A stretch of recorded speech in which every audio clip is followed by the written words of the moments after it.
Michael Dodd will help your audience stand up to what they call in his native Australia, blowtorch-on-the-belly questions from journalists, from prospects and from your clients. But the good news is, there's one thing we can guarantee about this session. It will be fun. Ladies and gentlemen, Michael Dodd. What that actually means is it'll be fun for me, which is why I can guarantee it. I get to challenge you with your blowtorch on the belly question. That's a technical term from the world of Australian journalism. And in fact, we have a volunteer and we're going to try it out on, so you'll get the idea what blowtorch on the belly really means. But there is some good news, and that is, however brilliant you are at answering tough questions, or however atrocious you are, by the end of this little session, you will be better placed. So we will have a volunteer, and we're going to prove that we can make a difference in a short space of time. But I said we prove it, and what I want to do here is get a volunteer. Now this is a pre-arranged volunteer to be challenged by his toughest question. And what I want to do is get this volunteer on a kind of bad day. I don't want him to, sort of deliberately muck it up and run out of the room. So I just want to ask him a tough question and do what he does in a bad situation, when he's under pressure and it's not going very well. Speakers apparently do have these sorts of days. And your job, because this is highly interactive, is to give this person a score. Now, apparently on the sheets, you've got to give speakers a score. Now, in this instance, and if anyone's ever spoken at business leadership groups, they give a score out of 10. And it's 0 if the answer's atrocious, and 10 if it's brilliant, right? So when we do the first one, the idea is that you give it a score. It's a secret score, so I want you to be ruthlessly honest. You don't have to tell the volunteer what the score is. And then I'm going to tell this person and the rest of the room the golden formula for answering tough questions, nasty questions, horrible questions, and coming from a place where I've worked in the Australian outback, really ignorant questions. Yeah? We'll try them all. So the idea is that this formula will work for that, and we'll give you that formula and the second golden formula. We'll give you an idea what that is, and then we will go through a worksheet so you can all apply that to your tough question, and then we'll do it with the volunteer so that you give the volunteer a second score. Now, I'm hoping the volunteer will get better. The record under this system is +8, right? That was set in Bristol. No pressure there. But I'm hoping that we'll get at least, given that his starting point, I mean, you can probably figure if you're +8 out of 10, your opening position wasn't great. But so I'm guessing his starting position may be a little bit better than that. But I'm looking for a +3, yeah? A 30% improvement in the space of this talk. That's the idea. But you're going to be the judge of that, not me, all right?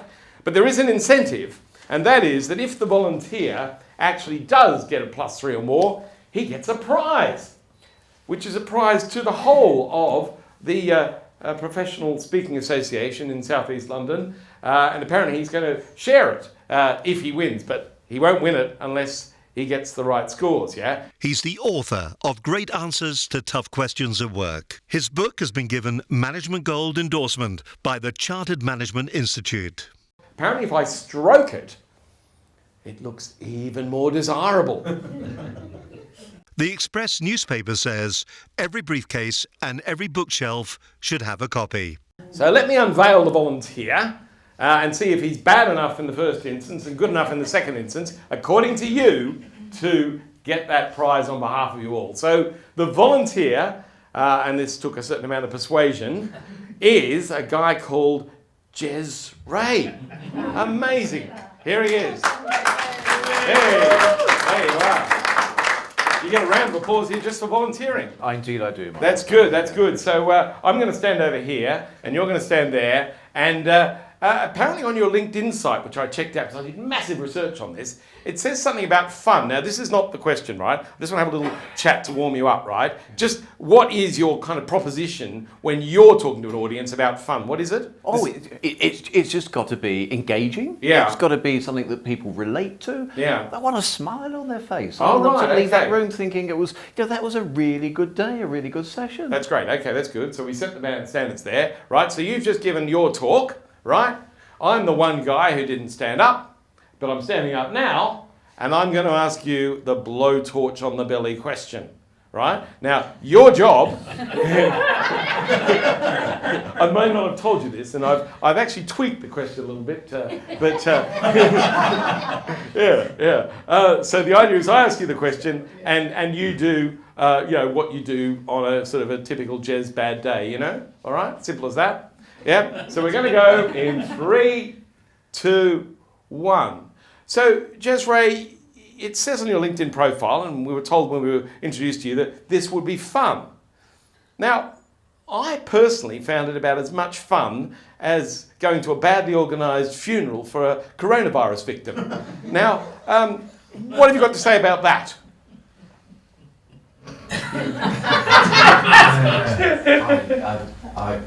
It was not fun.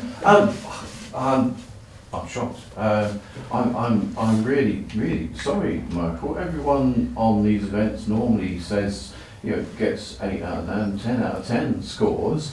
I'm stunned. I really don't know what to say. Cut that, Luke. That's fine, okay. Thank you for doing that. Not the easiest thing in the world. So there, you can score that, right? Secret score out of 10. 10 is brilliant, 0 is atrocious. Thank you for that generous thing. You can go and sit down. I'll just do a tiny little critique just so that you kind of know. Because what we're looking at typically is the content of what's said, which wasn't very much actually, funnily now that you kind of mention it. We're looking at the way it was structured, about whether it took on the question head on and whether it left us with a nice little story that sort of inspired us or something. And the delivery style. Style is perhaps overstating it in this particular case, but a very generous volunteer, so scoring what he's worth, So there were some interesting things there, and you might have even noticed a couple, but there was certainly some sort of hesitation, and there was a sort of interesting body language and facial expressions. Now, one of the interesting body language things, which is very common for people under pressure, is this. Now, I'm from Australia, as I think I mentioned once, and I was brought up in Sydney, and our sporting passion is rugby league. They play it in northern parts here. Your Yorkshire colleagues would know all about it. But the thing is that we don't find ourselves very good at this game called football. We call it soccer. We don't even agree on what the name of it is. But I have made a study since I've been living in the Northern Hemisphere, and I've actually noticed one thing, which is when there is something called a free kick near the goalposts, the defending team all do what Jez did for us. They stand like that. Yeah. Apparently they do this because they're protecting some kind of vital organ or whatever. It could hurt a lot if they don't defend themselves. But people do this on stage as well when they're under pressure from tough questions. Yeah. And so there's a couple of really important things to note about this. I mean, there are others. This one is available, but this one is kind of even more common. And the first thing is, how confident do I look? In fact, would you mind coming out again here? Just, I know you only volunteered to come here once, but let's do it. Let's do it again. Can you do it again? We'll do it together, just as an act of solidarity. Yeah. How confident do we look? Yeah. All right. Now the other thing, and this is only you can answer this, Jez, is how confident when you're standing like that do you feel? Really, I'm miserable. Yeah, as if you're about to get hurt in a really painful place. Yeah, exactly. Well, put you out of your misery. You can go and sit down there. Protect yourself over there if you like. Thank you very much. Yeah. So when you're trying to look confident and sound confident and feel confident, then typically it's so much better if you can have your hands up and open. Yeah. Nothing to hide. We're going to give you the honest truth here. Yeah. Now, often feels a bit nerve-wracking to be like that when you're actually not talking, but when you are talking, it does make a difference, yeah? So what I typically say is when you're, in fact, you could try this next time to see if we can improve that score, yeah? When you're listening, try that, but as soon as you open your mouth, try that. And it just puts you in a much better place. It seems trivial, but of course, if someone were to walk into the room just now, if we hadn't met before, perhaps they were going to announce there's going to be extra coffee later on or something. Who knows? That's not a promise, but just suppose. We would all make an instant judgment on them about whether we liked them, trusted them, believed them, just on a few seconds. And if you're standing there at the start of your great answer and you're like that, it's probably not going to be a great answer and you're not going to feel so great about it. So thank you for doing it, Jez. It's not the easiest thing in the world to do in front of your colleagues, and I have reason to believe that on a good day, Jez can do much better. So I'm hoping that when we go through the worksheet, which we're about to do, then you'll actually be able to apply it to yourself, and that Jez will apply it to him, that he'll be a fast learner, and whatever you've scored him, he'll be scoring at least 3 points higher than that. And at all times, I want you to be warm, be human, be unflappable, and be the best version of yourself. So we haven't seen the best of Jez in this particular session. We have earlier tonight, and we will again later on. But the best version of yourself. So that's where getting the body language right is really important, getting the tone of voice right, etc. So that's basically it. So now I want to see if, Jez, have you kind of got something worked out here? Because the question is the same. Yeah? That's good. That's great. Okay. Well, normally when I've got time, I rehearse this to make sure you're good. But we'll just go blind, eh? All right. All right. So you've all given him a score for the first one, right? Somewhere between 0 and 10, right? So the second one, you've got to do the same. And don't reveal it. It's just for you. Hoping, even if you're not accountants, that you can work out the difference between the first score and the second score, because that will determine whether Jez gets the book on behalf of you all. Yeah. So we're going to go in 3, 2, 1.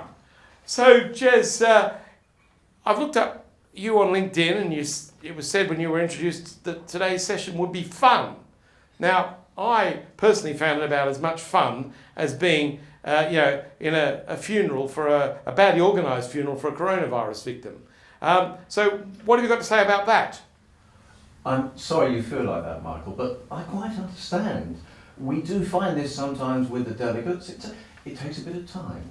So what I'd ask is, just give it 24 hours, and what you're helping is for that incredible pattern machine that is your brain flip from speaking is scary to speaking is fun, which is what we were trying to do on the day. Speaking is fun.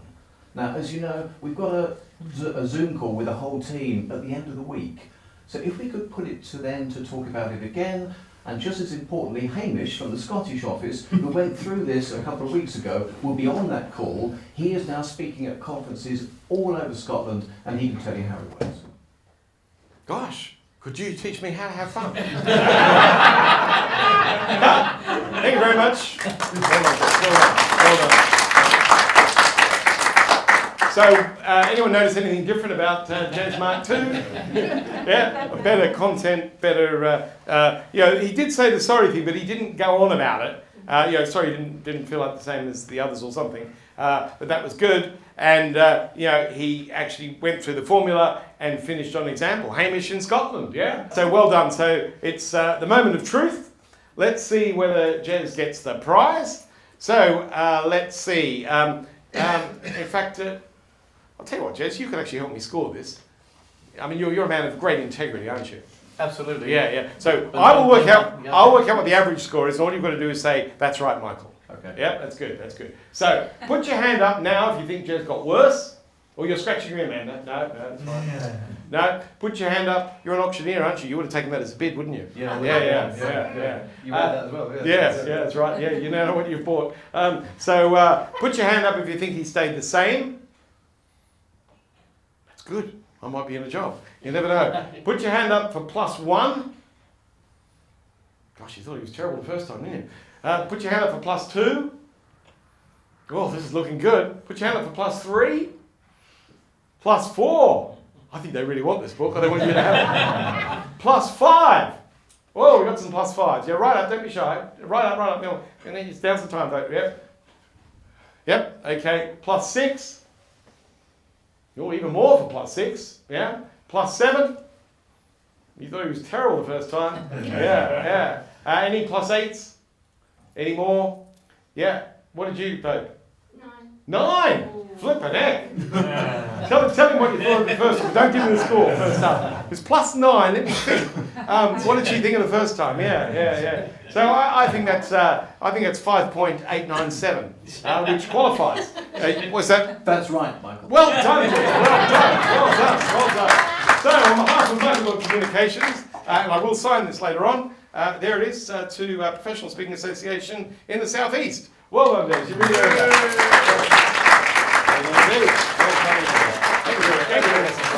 Great. To boost the communication skills at your next conference, email Michael at michaeldoddcommunications.com.